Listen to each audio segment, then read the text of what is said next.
Di Bandung ada toko roti kukus yang tak pernah tutup. Aromanya manis tapi menyimpan bau darah di balik uapnya. Konon, roti itu lembut karena adonannya dicampur tumbal manusia. Dan Bu Junarti, pemiliknya, sudah lama berhenti jadi manusia. Selamat datang di Jagat Demit, membuka gerbang dunia tak kasat mata. Di sebuah gang kecil di kota Bandung, diapit rumah-rumah tua yang dindingnya mulai terkelupas, ada satu tempat yang selalu menjadi bahan omongan warga. Toko itu sederhana, tak terlalu besar, tapi aroma manis roti kukus yang mengepul setiap pagi, selalu berhasil memecah sunyi gang. Namanya roti kukus Bu Junarti. Dari luar tak ada yang aneh.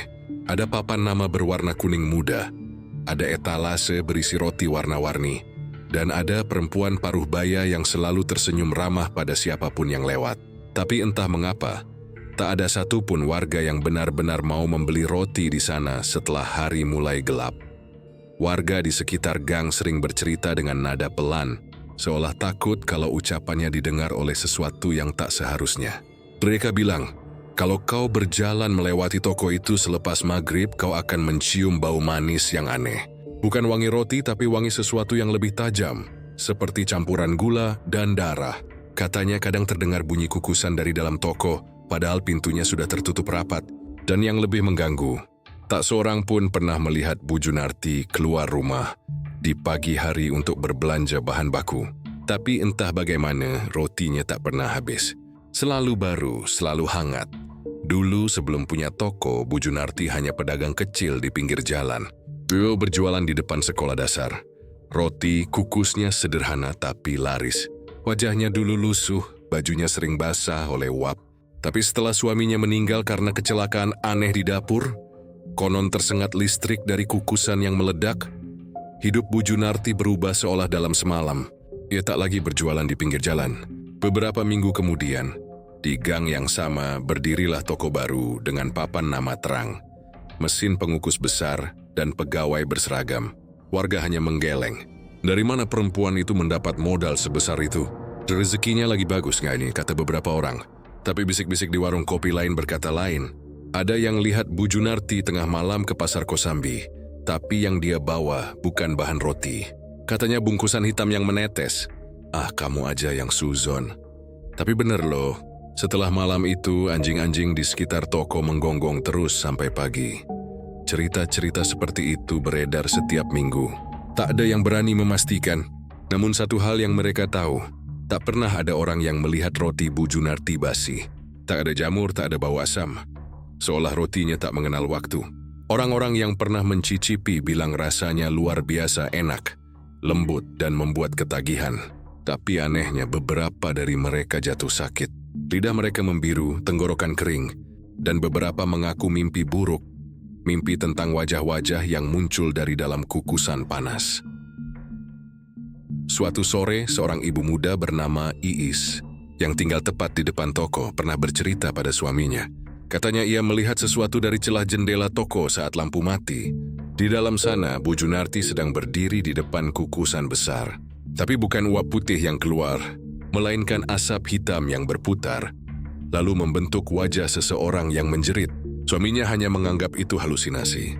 Tapi malam berikutnya, Iis tak bisa tidur. Dwi mendengar suara seperti langkah kaki di atap rumahnya, diikuti aroma roti yang makin tajam. Tidak mencoba sembit sedo. Tapi setiap kali menyebut nama Tuhan, suara kukusan itu makin keras. Seperti balasan dari sesuatu yang marah. Sejak itu, warga mulai menjaga jarak.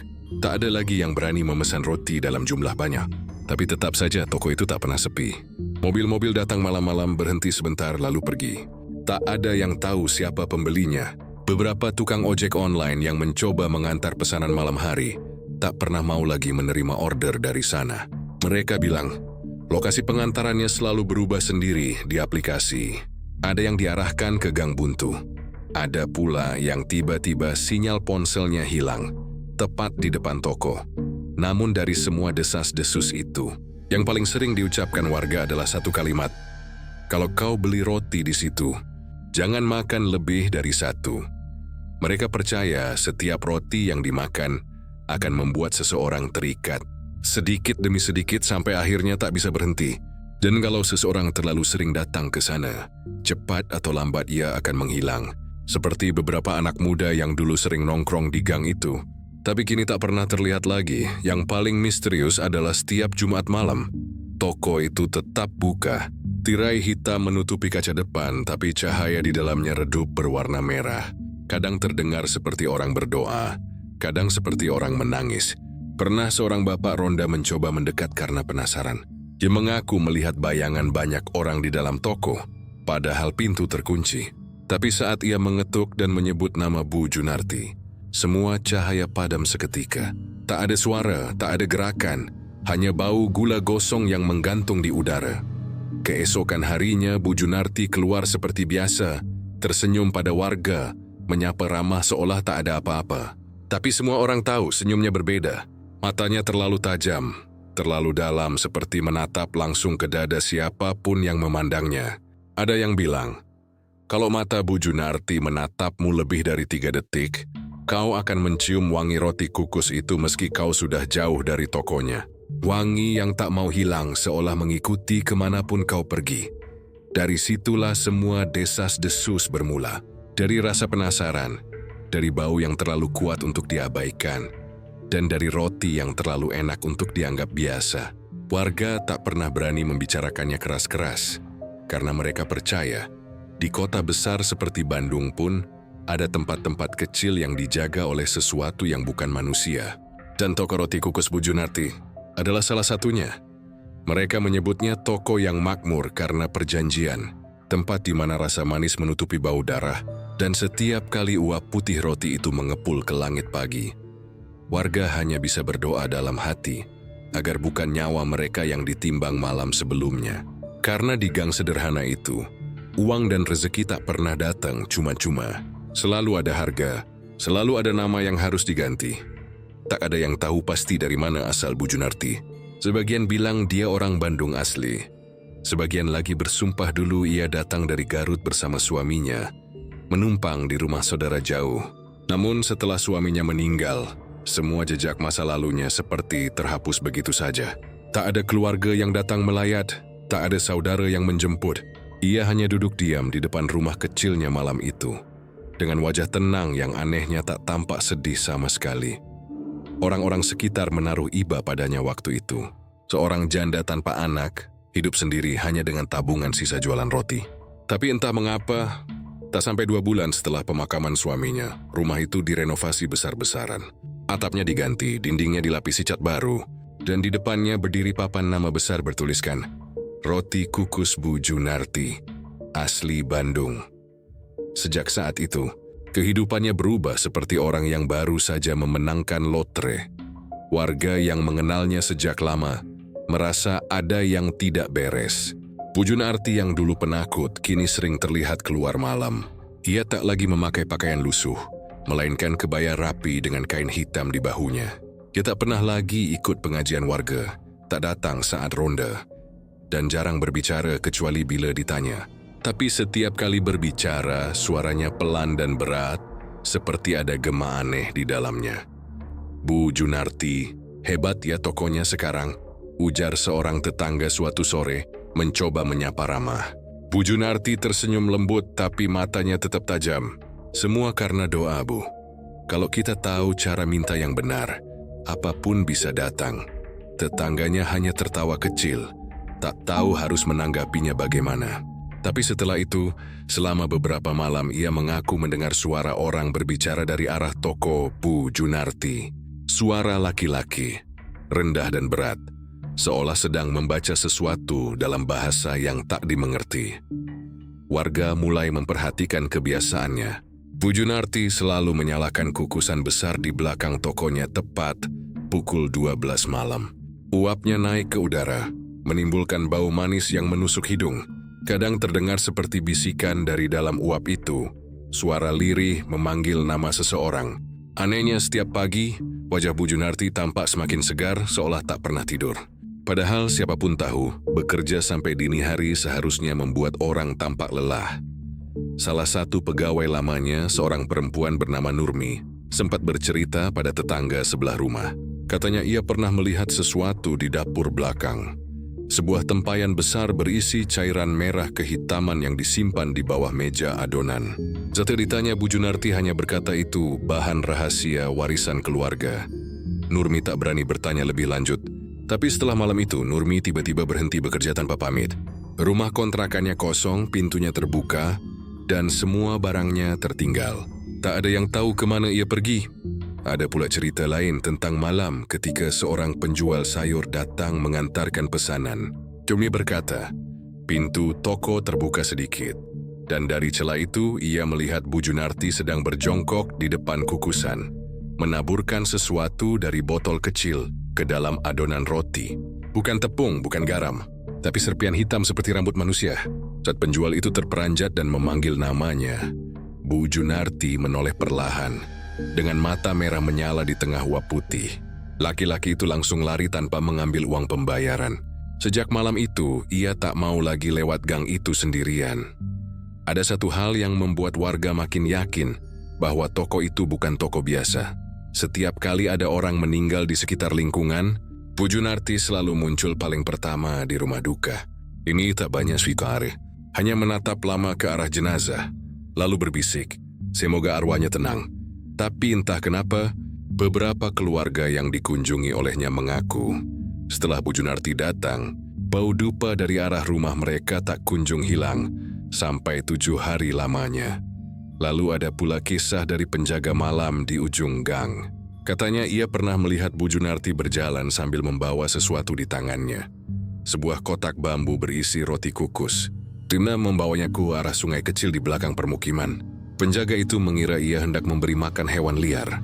Tapi setelah diperhatikan dari jauh, Bu Junarti justru membuka kotak itu, mengeluarkan satu roti, lalu melemparkannya ke air sambil berbisik, "Ini bagianmu."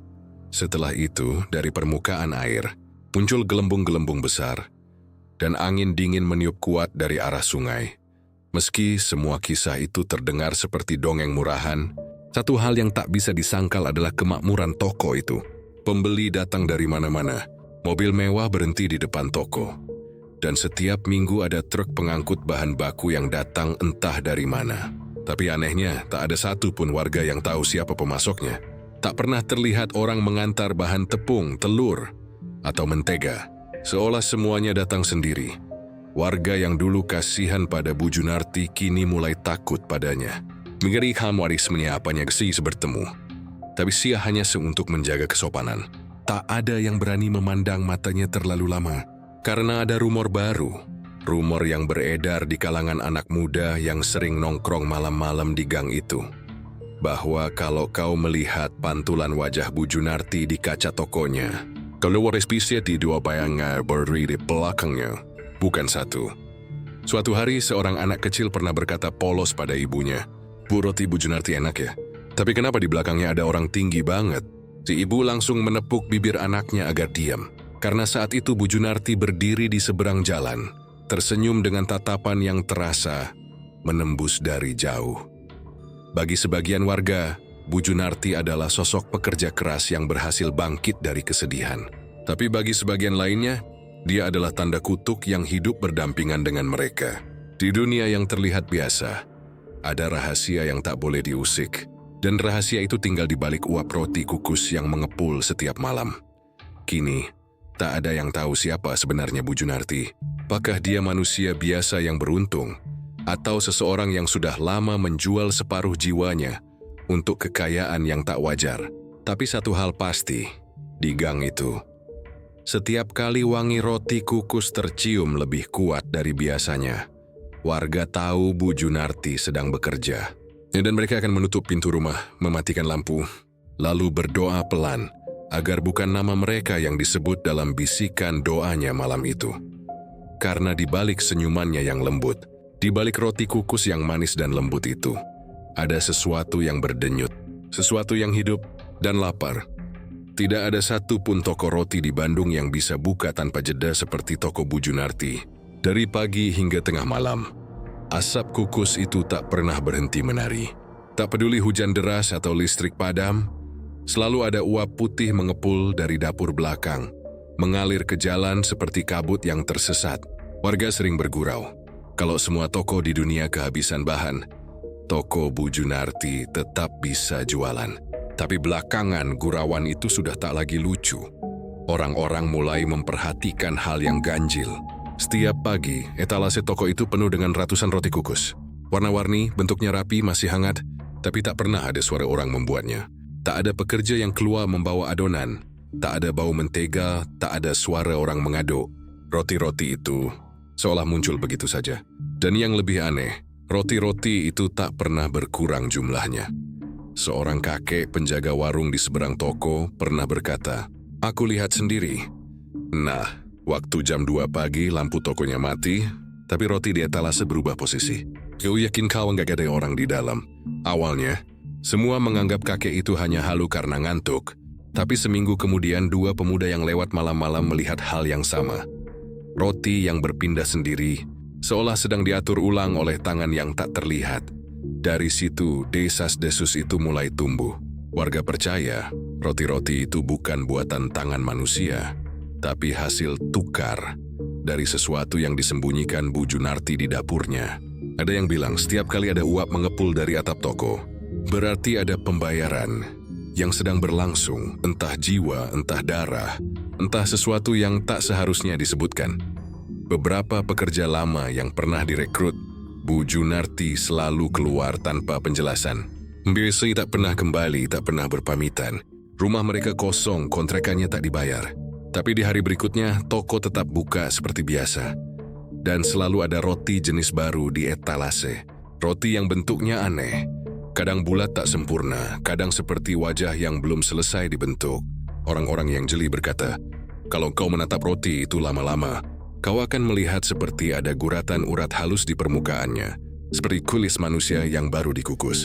Suatu kali, seorang pembeli bernama Darto, sopir angkot yang sering nongkrong di dekat situ, nekat membeli 2 kotak roti karena istrinya ngidam.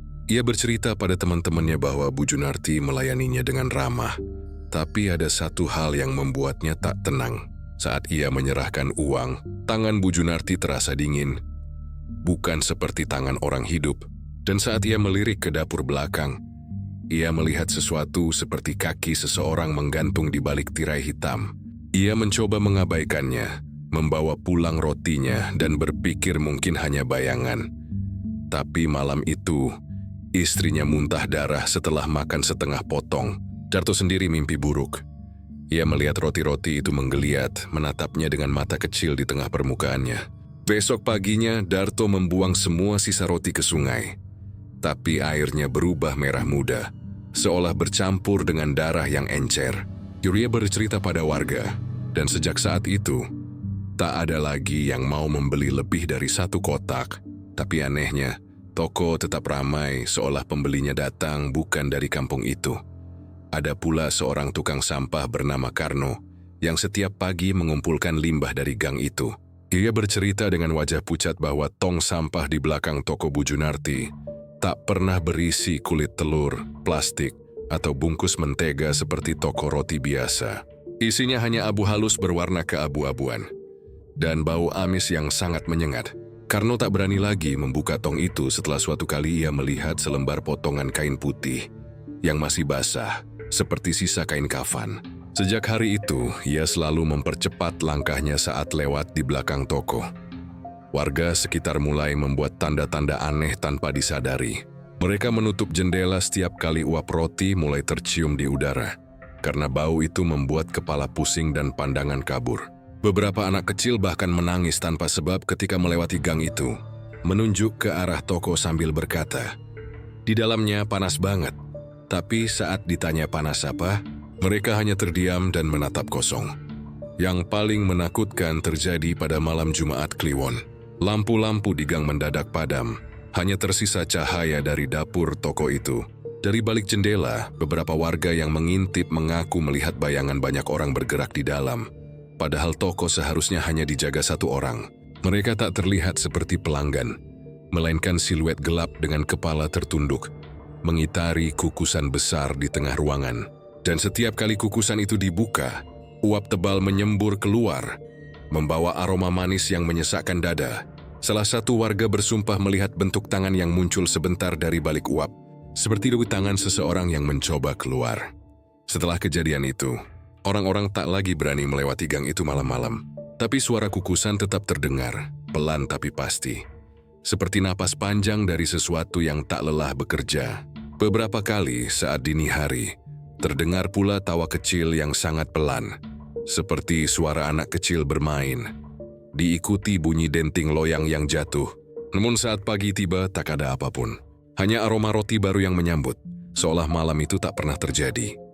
Ada yang bilang, mungkin Bu Junarti telah membuat perjanjian agar rotinya tak pernah habis, tapi bayarnya adalah sesuatu yang lain. Entah waktu hidupnya, entah jiwa-jiwa di sekitarnya. Karena sejak toko itu berdiri, sudah 4 orang warga meninggal dengan cara tak wajar.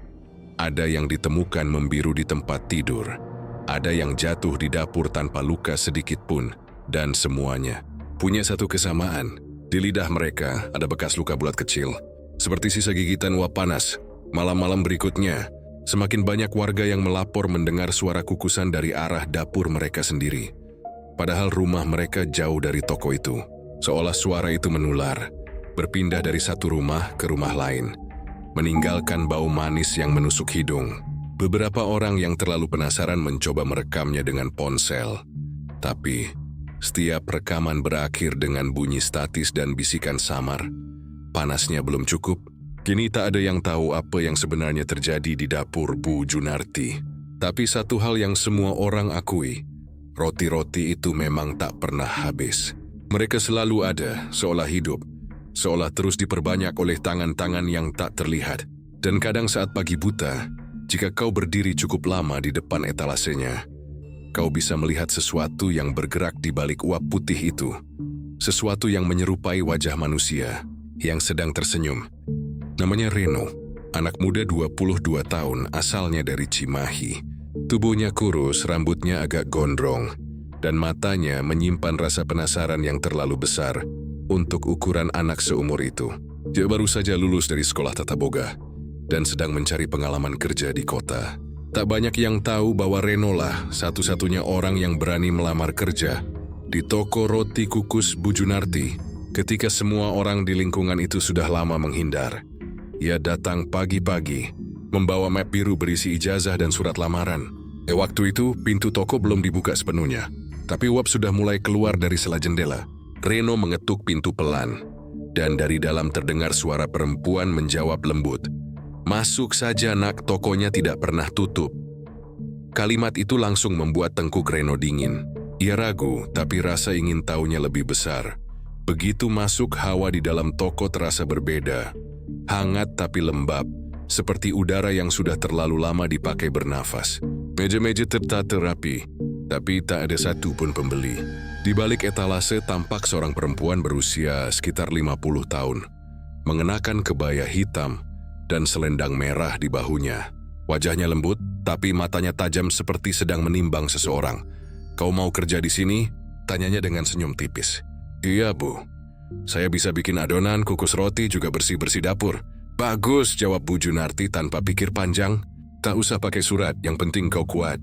Gajinya bagus, tapi ada syaratnya." Reno mengangguk cepat tanpa tahu bahwa kalimat itu akan jadi awal dari sesuatu yang menghancurkan hidupnya. Syarat itu sederhana, katanya. Jangan pernah masuk ke dapur belakang tanpa izin. Jangan bertanya kalau mendengar suara aneh. Dan jangan menyentuh kukusan besar di tengah ruangan. Apapun yang terjadi. Reno menganggap itu cuma aturan aneh dari bos yang perfeksionis. Dia tak tahu bahwa di dunia Bu Junarti, ada dapur yang bukan sekadar tempat memasak. Ada dapur yang dijaga sesuatu yang lapar. Hari-hari pertama berjalan lancar. Reno membantu menata roti, mencatat pesanan, dan membersihkan etalase. Tapi setiap kali ia mencoba melirik ke arah pintu dapur belakang, udara di sekitarnya berubah. Lebih panas, lebih berat, seolah ada sesuatu di balik sana yang memperhatikan. Kadang ia mendengar seperti suara bisikan dari sela pintu. Lirih tapi jelas, "Tolong buka." Atau panasnya, "Terlalu panas." Suara itu membuat bulu kuduknya berdiri. Tapi ia mencoba menenangkan diri. Malam pertama ia lembur sendirian. Bu Junarti datang mengenakan pakaian hitam dari kepala hingga kaki. Di tangannya ada nampan berisi roti berwarna kemerahan. Jinmengsu Renen ket minyaron metisipistu. Ini resep baru, katanya pelan. Reno menggigit kecil. Rasa manisnya aneh, bukan seperti gula. Ada rasa getir di ujung lidah, seperti darah yang belum kering. Ia menelan cepat, mencoba tersenyum sopan. Enak, Bu. Bu Junarti menatapnya lama. Bagus, kau akan cepat betah di sini. Dapur ini menyukai orang muda. Kata-kata itu terus terngiang di kepalanya sepanjang malam. Dapur ini menyukai orang muda. Tak kenapa kalimat itu terdengar seperti ancaman yang dibungkus senyum ramah. Beberapa hari kemudian, Reno mulai sadar ada yang tidak beres. Ia tidak pernah melihat bahan-bahan datang. Tak ada tepung, tak ada telur, tak ada gula. Tapi roti selalu jadi, bahkan kukusan besar di dapur selalu mengepul. Padahal tak pernah ada yang membuka tutupnya. Suatu malam Reno memutuskan untuk sedikit mengintip dari celah kecil di dinding belakang. Di dalam uapnya tebal sekali sampai menutupi hampir seluruh ruangan. Tapi dari sela asap itu, ia melihat sesuatu seperti sosok tubuh manusia, menggantung di atas kukusan, dengan kulit yang tampak basah berkilau.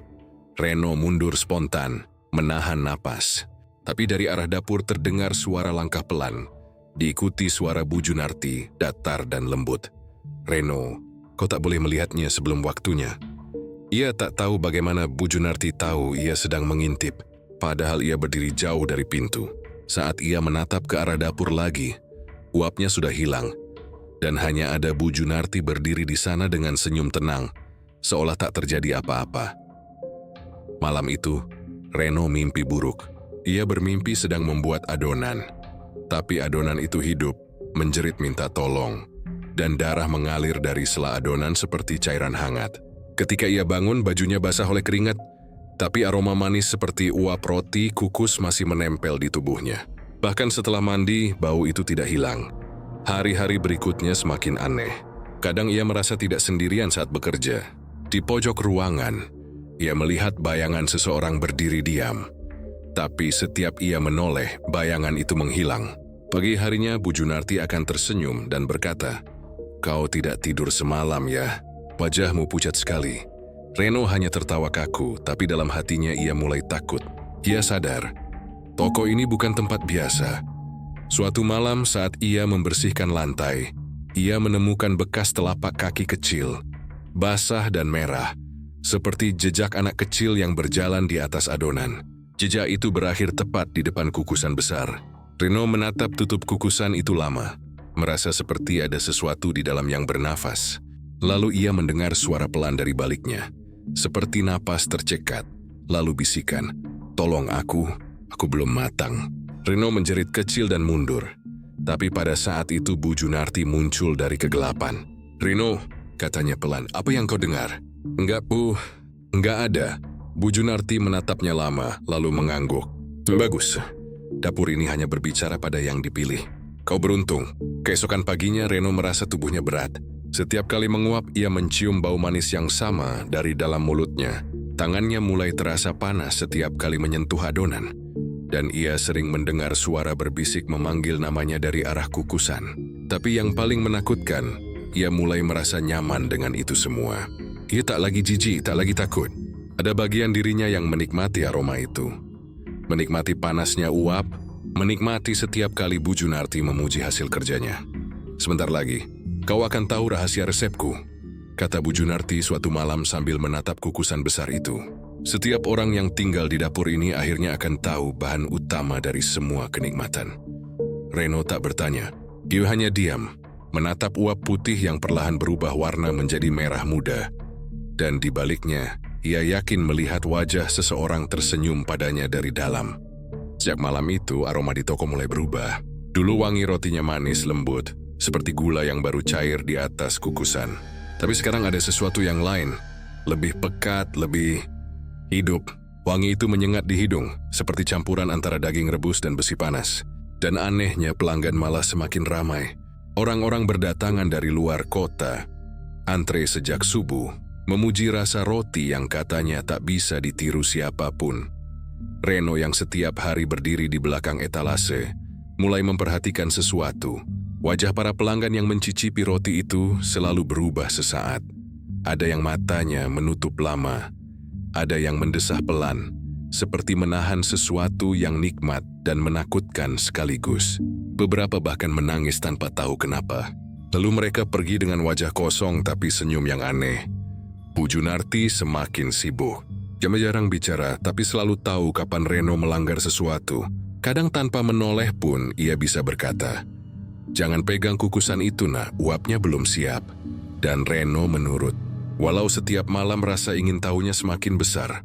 Suatu siang ketika Bu Junarti pergi sebentar ke pasar, Reno ditinggal menjaga toko sendirian. Ia bosan, dan untuk pertama kalinya ia membuka kukusan kecil di meja dapur. Bukan yang besar, tapi versi kecil yang biasanya ia gunakan untuk mencoba resep baru.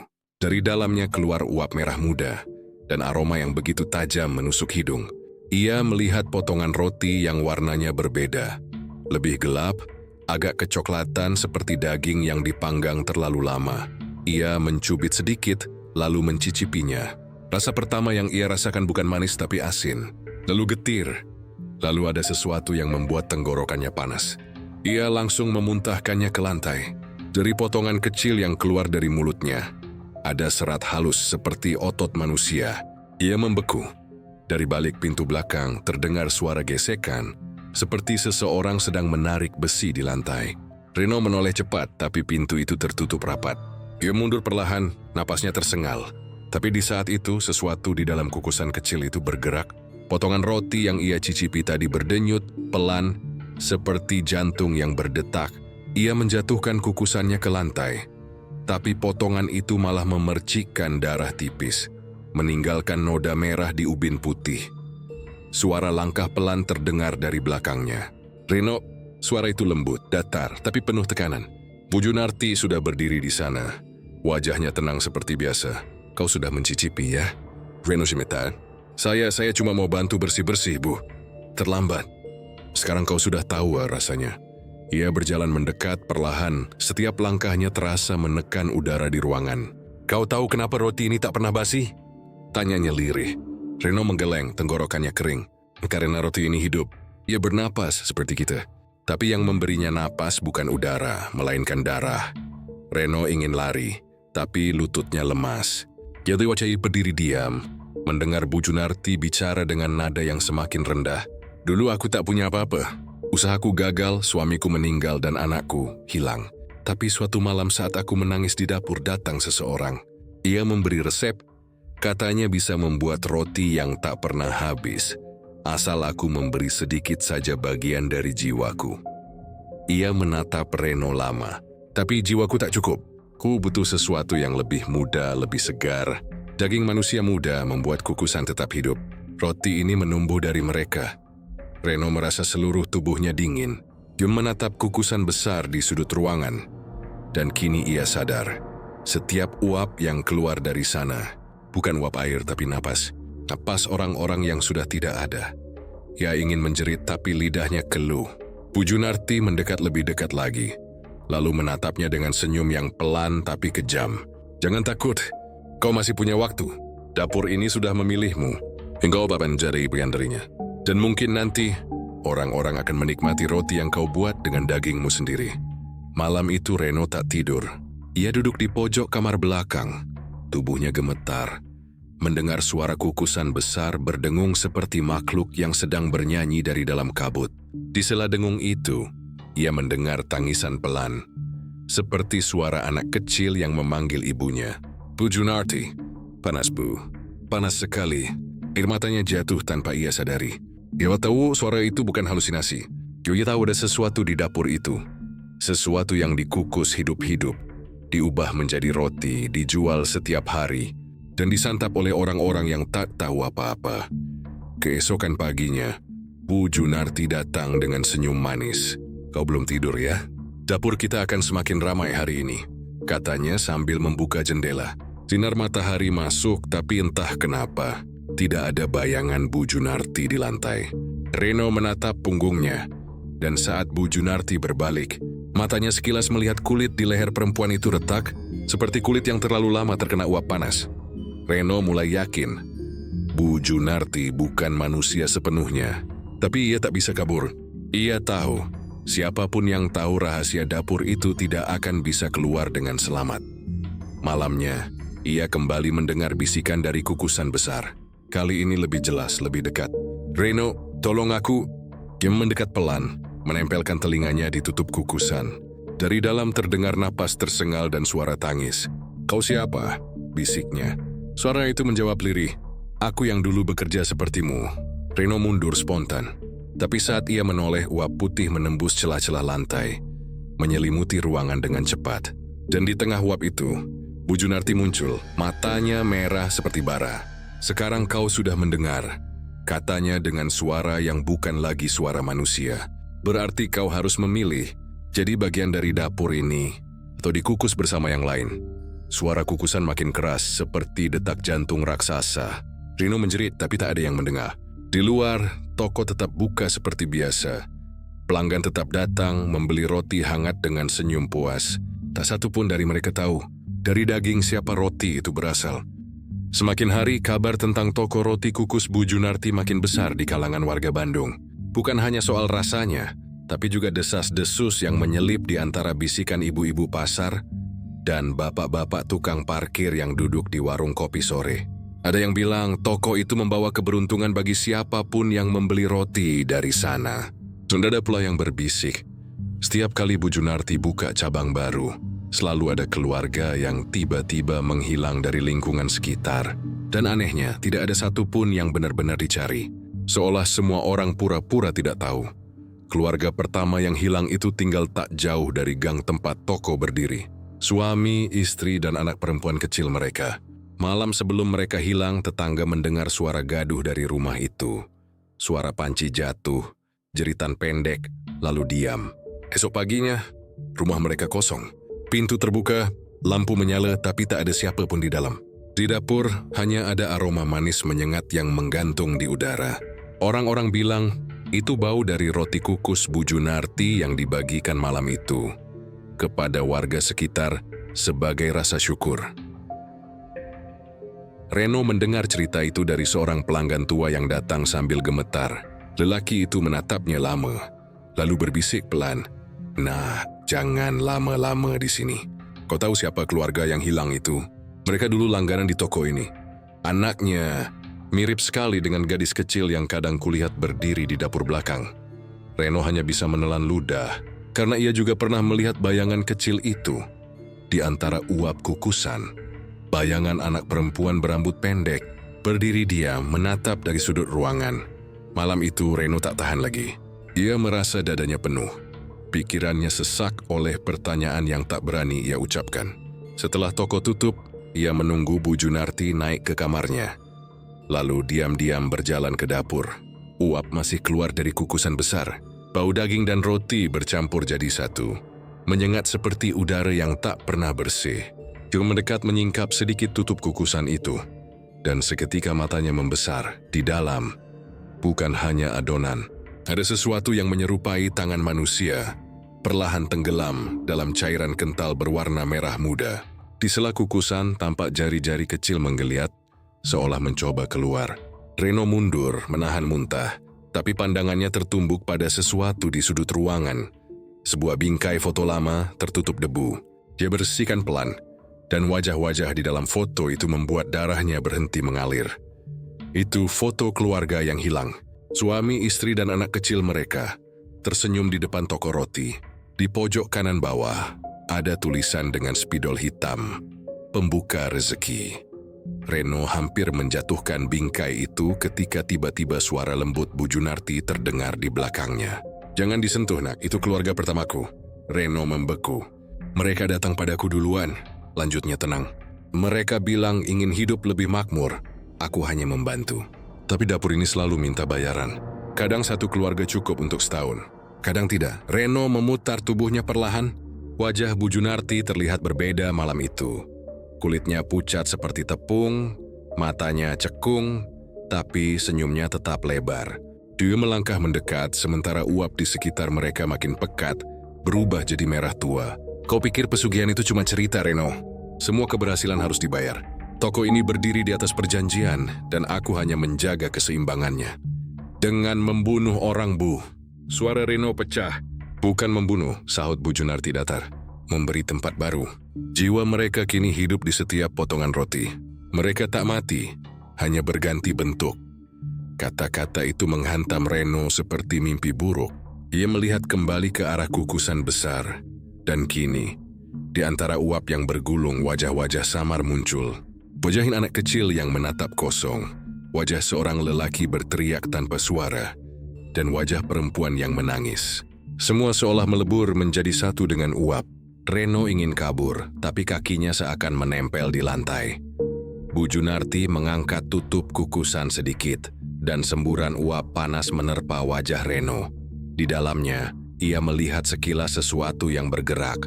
Potongan tubuh, daging yang perlahan menggelembung dan berubah bentuk seperti adonan yang tumbuh dari dalam.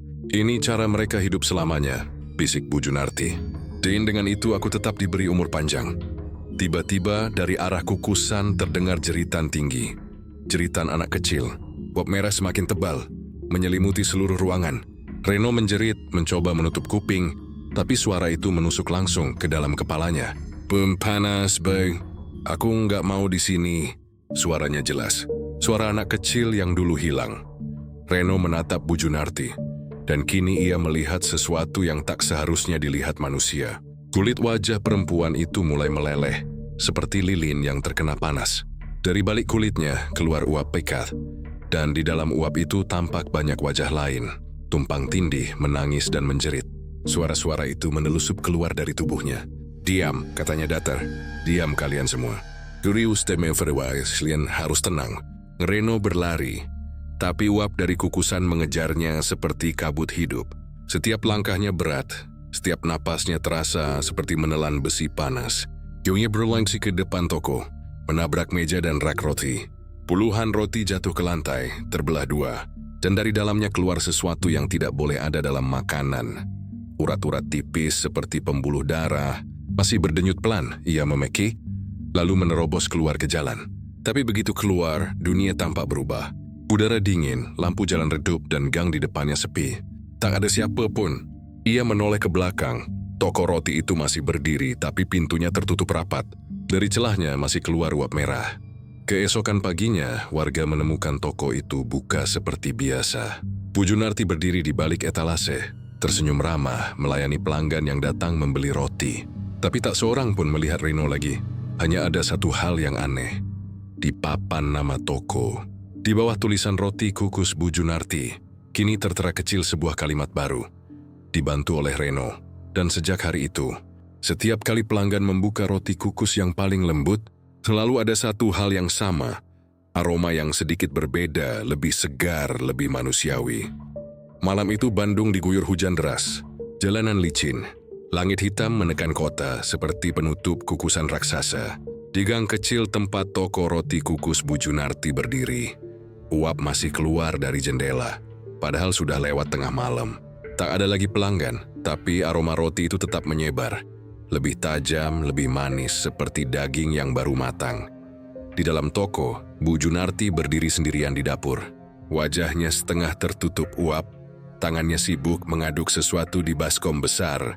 Di meja di depannya terbentang selembar kain putih yang basah oleh cairan merah muda. Di atasnya potongan-potongan daging kecil disusun rapi seperti bahan masakan. Tapi itu bukan daging biasa. Ada bekas kuku, ada serabut rambut yang menempel. Ia bersenandung pelan, lagu lama yang terdengar seperti doa yang diucapkan terbalik. Di sekelilingnya, kukusan-kukusan besar berdengung, seperti suara napas banyak orang yang ditahan bersamaan. Di salah satu kukusan, uapnya lebih tebal dari yang lain. Di sanalah Reno disimpan. Sudah seminggu sejak malam ia menghilang. Pergi mengira ia pergi tanpa pamit, tapi mereka salah. Reno tak pernah keluar dari dapur itu. Tubuhnya kini jadi bagian dari uap yang setiap hari mengisi toko. Meleleh perlahan, menguap bersama roti yang dijual pagi hari. Nafsu malam ini sesuatu berubah. Dapur itu bergetar. Uap dari kukusan besar berputar-putar seperti badai kecil. Tutupnya bergetar hebat. Dan dari dalam terdengar suara lirih. Bukan jeritan, tapi rintihan. Suara itu tumbuh pelan jadi panggilan, Bu. Panas, Bu. Tolong. Bu Junarti berhenti mengaduk adonan. Tangannya gemetar. Suara itu datang lagi. Kali ini lebih banyak.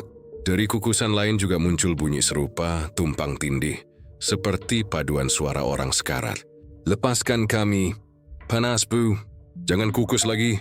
Sudah waktunya, Junarti." Senyumnya memudar. Dia menatap kukusan besar itu lama. Uapnya kini berubah warna. Dari putih jadi merah tua lalu kehitaman. Bau anyir mulai menggantikan aroma manis roti. Ia tahu tanda itu. Perjanjian yang ia buat 20 tahun lalu sudah waktunya menagih janji terakhir. Dulu, di tahun pertama pesugihan itu, ia menaruh darah jari sendiri dalam adonan pertama.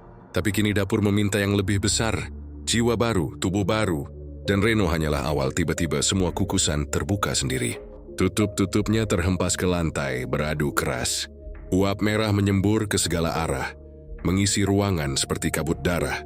Dari dalamnya muncul bayangan-bayangan gelap, wujud orang-orang yang pernah dikorbankan.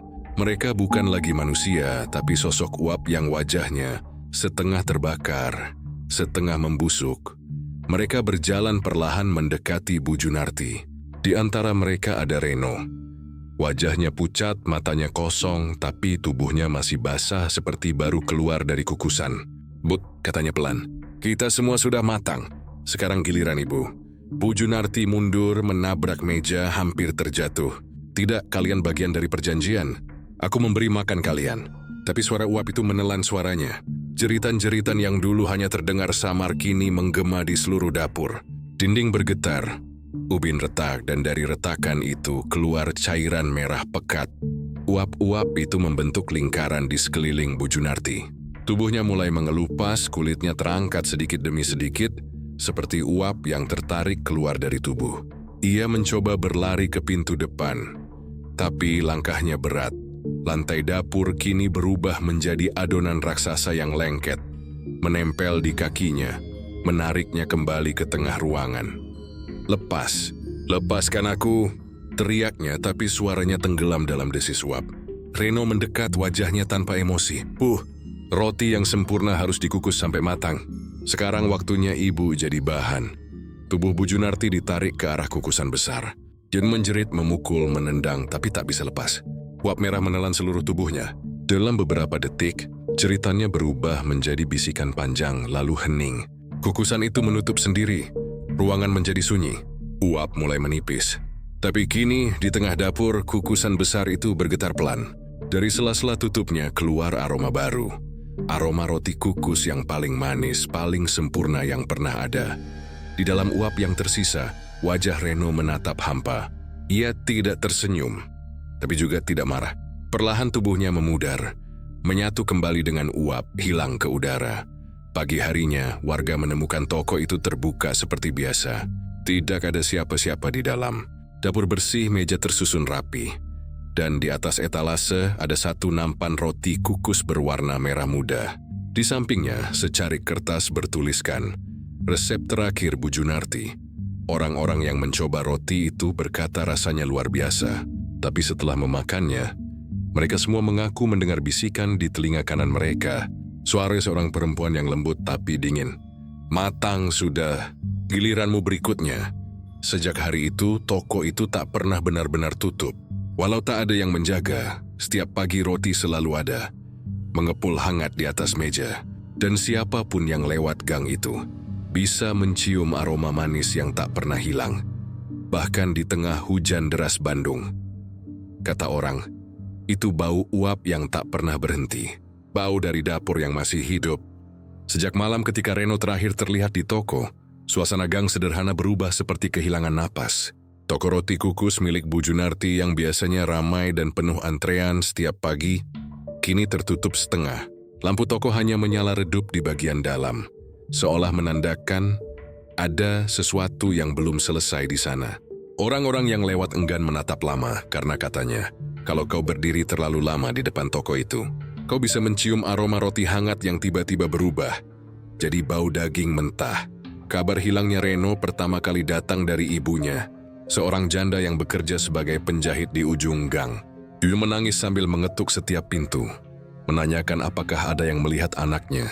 Dia bilang cuma mau lembur sebentar, katanya dengan suara gemetar. Tak ada yang tahu pasti kapan Reno pergi.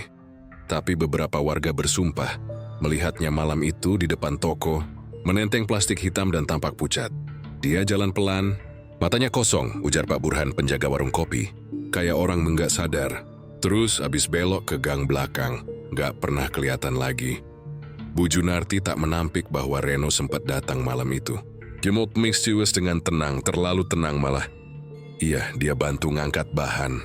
Tapi udah pulang kan? Katanya sambil menatap lurus ke wajah orang-orang yang bertanya. Tapi semua tahu nada bicaranya kering. Tak ada sedikit pun kekhawatiran di matanya. Besoknya, toko tetap buka seperti biasa. Anehnya, aroma roti justru makin kuat. Lebih menggoda dari sebelumnya. Orang-orang yang mencoba membeli berkata rasanya berbeda. Lebih lembut, lebih gurih, dan entah mengapa, meninggalkan sensasi getir di ujung lidah. Sementara itu di sudut gang, Ibu Reno masih duduk menunggu anaknya memeluk jaket hitam yang terakhir ia kenakan. Beberapa hari setelah itu warga mulai mengeluh. Anjing-anjing di sekitar gang menyalak setiap malam, menatap arah dapur toko. Suara dentuman logam kadang terdengar setelah tengah malam, seperti seseorang sedang mengukus dalam jumlah besar. Ada juga yang mengaku mendengar suara laki-laki muda memanggil lirih dari dalam. "Bu, panas bu, tolong." Tapi begitu didekati, suara itu lenyap digantikan desisan mesin kukus dan aroma gula hangus. Suatu malam, Pak Burhan yang penasaran mencoba mendekat. Ia mengintip dari celah dinding kayu di belakang toko. Dan apa yang dilihatnya membuatnya mundur sambil menahan napas. Di balik uap tebal, Bu Junarti berdiri di depan kukusan besar. Tapi di sampingnya, bukan karung tepung yang ia buka, melainkan sesuatu yang tampak seperti bungkusan besar berwarna hitam. Ia menuangkan cairan merah ke atas adonan, lalu mengaduknya perlahan sambil bersenandung lagu anak-anak. Roti kukus manis lembut, dimakan pagi hari sih, suaranya lirih. Tapi cukup jelas untuk membuat bulu kuduk berdiri. Sejak malam itu, Pak Burhan jatuh sakit. Setiap kali mencium bau roti kukus, ia muntah hebat. Ia bilang, dalam tidurnya selalu terdengar suara Reno mengetuk pintu dari dalam dapur toko. "Aku masih di sini, Pak." Begitu katanya, berulang-ulang sampai suara itu berubah menjadi teriakan. Namun yang paling menyeramkan bukanlah itu. Di minggu berikutnya, toko Bu Junarti tiba-tiba tutup selama 3 hari. Tapi dari dalam, warga mencium bau uap menyengat bercampur amis darah. Dan ketika toko buka kembali, ada spanduk baru terpajang di depan. Tulisan besar berwarna merah muda, "Roti kukus Junarti, lebih segar, lebih lembut." Tak ada yang berani menegur, tapi semua tahu, sejak Reno menghilang, toko itu makin ramai. Dan Bu Junarti, yang dulu kurus kini tampak lebih segar, kulitnya lebih cerah, senyumnya lebih lebar. Saat ia lewat di pasar, orang-orang hanya berbisik pelan. Katanya pesugihan itu minta tumbal manusia. Reno, mungkin dia tumbalnya. Makanya roti itu lembut banget. Lembut, kayak daging muda. Dan di antara suara bisikan warga, hanya satu yang terdengar paling menakutkan. Bahwa setiap kali Bu Junarti membuka kukusannya, ada wajah yang muncul di antara uap panas itu. Wajah anak muda yang seolah masih ingin berteriak, tapi tak pernah bisa lagi keluar dari sana. Sudah berbulan-bulan berlalu sejak Reno dinyatakan hilang. Polisi sempat datang, menanyai warga dan bahkan mengetuk pintu toko roti kukus milik Bu Junarti. Tapi seperti yang sudah diduga tak ada hasil. "Kami sudah periksa," kata salah satu petugas. "Tidak ada yang mencurigakan." Namun yang aneh, tak ada satupun warga yang melihat polisi benar-benar masuk ke dapur toko itu. Mereka hanya melihat mobil patroli berhenti sebentar, lalu pergi begitu saja. Seolah-olah ada sesuatu di dalam sana yang membuat semua orang enggan memeriksa terlalu dalam. Setelah itu, toko Bu Junarti justru semakin ramai. Setiap hari, bahkan di hari besar, toko itu buka.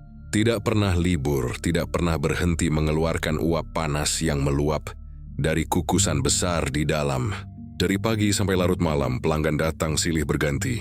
Ada yang dari luar kota, bahkan ada yang katanya datang khusus dari Jakarta hanya untuk mencoba roti kukus viral dari Bandung. Orang-orang yang tinggal di sekitar toko mulai memperhatikan hal-hal kecil yang membuat mereka tak nyaman. Misalnya Bu Junarti yang kini tak pernah terlihat mengantuk meski bekerja tanpa henti.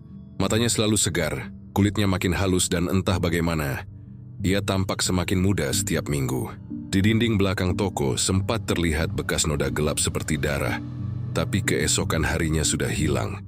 Diganti cat baru dengan warna krem. Dan setiap malam Jumat, suara kukusan yang biasanya berhenti pukul 11 malah berlanjut sampai dini hari.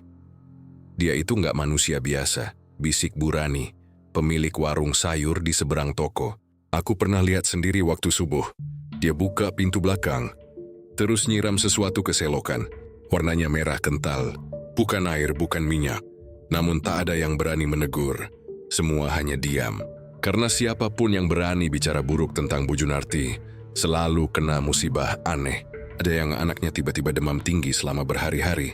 Ada yang rumahnya kebakaran karena kompor meledak. Bahkan Pak RT yang pernah mencoba menutup toko itu ditemukan pingsan di depan pintunya dengan tangan terbakar.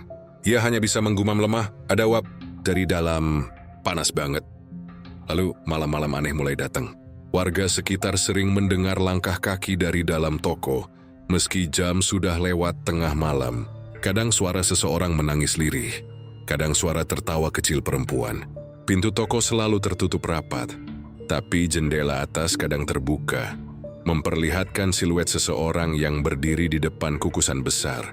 Tapi orang-orang yakin itu bukan Bu Junarti, karena pada jam yang sama, mereka sering melihat Bu Junarti berdiri di depan rumahnya, menatap kosong ke arah jalan, seolah menunggu sesuatu datang. Yang paling menakutkan terjadi 2 minggu setelahnya. Seorang driver ojek online bercerita bahwa ia pernah mengantar pesanan ke toko itu pukul 2 pagi. Katanya pesanannya datang lewat aplikasi seperti biasa. Tapi yang aneh, nama penerimanya tertulis Reno. Ia mengira hanya kebetulan, sampai tiba di depan toko dan menemukan pintu terbuka sedikit. Dari dalam keluar uap tebal bercampur aroma daging yang hangus. Memang si usir bekali, tapi tak ada jawaban. Lalu dari balik uap itu muncul tangan pucat yang menerima pesanannya. Tangan yang gemetar dan penuh bekas luka bakar. "Terima kasih, Mas," suara itu lirih, seperti dari tenggorokan yang kering. Yude buru-buru pergi, tapi begitu ia menengok ke spion, pintu toko sudah tertutup rapat. Di layar ponselnya, pesanan itu menghilang. Tak ada riwayat transaksi, tak ada nama pengirim, seolah tidak pernah terjadi. Setelah kejadian itu, Jenawage benar-benar menganggap toko itu sebagai tempat terkutuk. Tapi anehnya, semakin banyak yang takut, semakin ramai pembelinya. Orang-orang baru berdatangan tanpa tahu kisah di baliknya. Mereka memuji roti Bu Junarti yang lembut, manis, dan katanya bisa bikin badan enteng dan rezeki lancar. Ada yang sampai mengantre dari pagi, ada yang memesan lewat online. Namun bagi warga lama, mereka tahu sesuatu yang orang luar tidak tahu, bahwa toko itu sudah tidak seperti dulu. Karena pernah suatu pagi, seorang pemuda lewat dan melihat dari celah ventilasi dapur. Bu Junarti sedang membuka kukusan besar. Di dalamnya, bukan hanya roti yang mengepul, tapi juga sesuatu yang berbentuk seperti tangan manusia, perlahan mengeras bersama adonan. Toko itu masih buka sampai sekarang. Tak pernah libo, tak pernah berhenti beruap. Dan kalau kau kebetulan lewat di Gang Sederhana, Bandung, dan mencium aroma manis roti kukus yang menggoda, jangan berhenti terlalu lama. Karena katanya, toko itu suka menarik jiwa-jiwa yang penasaran. Mereka bilang, siapapun yang berdiri terlalu lama di depan pintu toko Bu Junarti akan merasa ada tangan dingin yang menarik masuk ke dalam. Dan setelah itu, tak ada yang keluar lagi dalam keadaan yang sama. Kau tahu, setiap kota punya kisahnya sendiri. Tapi Bandung menyimpan sesuatu yang lebih dari sekadar keindahan dan udara dingin. Di balik gang sempitnya, di balik aroma roti manis yang menguar setiap pagi, ada cerita yang seharusnya tak pernah diceritakan. Cerita tentang seorang perempuan yang ingin hidupnya lebih baik, tapi lupa satu hal sederhana, bahwa setiap keajaiban yang datang terlalu cepat, pasti ada harga yang harus dibayar. Bu Junarti hanyalah seorang wanita biasa ketika ia mulai membuat roti kukusnya. Tapi ambisinya tumbuh lebih cepat dari rezeki yang semestinya. Orang bilang bahwa malam sebelum tonye ramai ada ritual yang ia lakukan. Bahwa ia pergi ke perempatan tua di ujung kota, membawa adonan pertama dan sejumput darah dari jarinya sendiri. Dan saat ia kembali, rotinya menjadi istimewa, lembut, harum, tak pernah basi. Tapi sejak saat itu juga wajahnya berubah. Tatapannya seperti orang yang baru saja melihat sesuatu yang bukan untuk manusia. Sejak Reno hilang, sejak dapur itu mengeluarkan uap yang baunya makin aneh, semua orang tahu. Janji itu sudah ditagih, tapi Bu Junarti terus menolak mengaku. Ia menolak menutup toko, menolak berhenti membuat roti. Katanya, selama aku memenuhi permintaan mereka, aku aman. Mereka, tak ada yang tahu pasti siapa yang ia maksud. Tapi kadang saat malam Jumat Kliwon, dari balik jendela toko yang berembun, warga melihat bayangan lain di sampingnya, tinggi. Kurus, wajahnya samar oleh uap. Waktu terus berjalan, tapi toko itu tidak pernah menua. Cat temboknya selalu bersih, papan namanya tak pernah pudar. Dan anehnya, tak ada yang pernah melihat pekerja baru di sana. Semua berjalan sendiri. Seolah-olah roti-roti itu dibuat bukan oleh tangan manusia. Kadang orang yang lewat malam-malam mendengar mesin kukus menyala sendiri. Padahal, lampu toko mati. Dan dari dalam suara seseorang terdengar lirih. Sudah waktunya. Bu. Lalu bau manis bercampur amis kembali memenuhi udara gang. Ada satu hal yang selalu diingat oleh warga gang sederhana. Bahwa setiap keberuntungan yang datang dari jalur gelap pasti membawa penagihnya sendiri. Tak peduli seberapa sukses seseorang, tak peduli seberapa manis hasilnya, darah tetap akan dicari. Pesugihan bukan soal uang, bukan pula soal kekayaan. Itu soal kesetiaan kepada sesuatu yang tidak pernah puas. Dan Bu Junarti, beberapa orang bilang ia masih hidup, masih berdiri di balik dapur itu. Membuka kukusannya setiap pagi, menyapa pelanggan dengan senyum lebar. Tapi ada juga yang bersumpah, pernah melihat sosoknya di pemakaman Cikutra. Berdiri di antara kabut subuh, menatap ke arah kota sambil membawa nampan berisi roti kukus. Entahlah mana yang benar, tapi yang pasti toko itu masih buka, masih mengeluarkan uap, masih menjual roti dengan rasa yang sama dan dengan janji yang sama. Dan begitulah pemirsa Jagad Demit, kisah nyata pesugihan dari kota Bandung. Kisah tentang Bu Junarti, perempuan yang menukar masa depannya demi kesuksesan yang tak wajar. Kalau kau berpikir keberuntungan datang dari jalan pintas, ingatlah, setan tidak pernah memberi tanpa mengambil. Janji mereka manis, tapi tagihannya selalu datang. Dan saat waktunya tiba, uap kukus dari dapur itu akan kembali menebal, mencari jiwa baru untuk dipanggang bersama roti. Karena di dunia Jagad Demit, satu hal pasti, janji setan tak pernah gratis.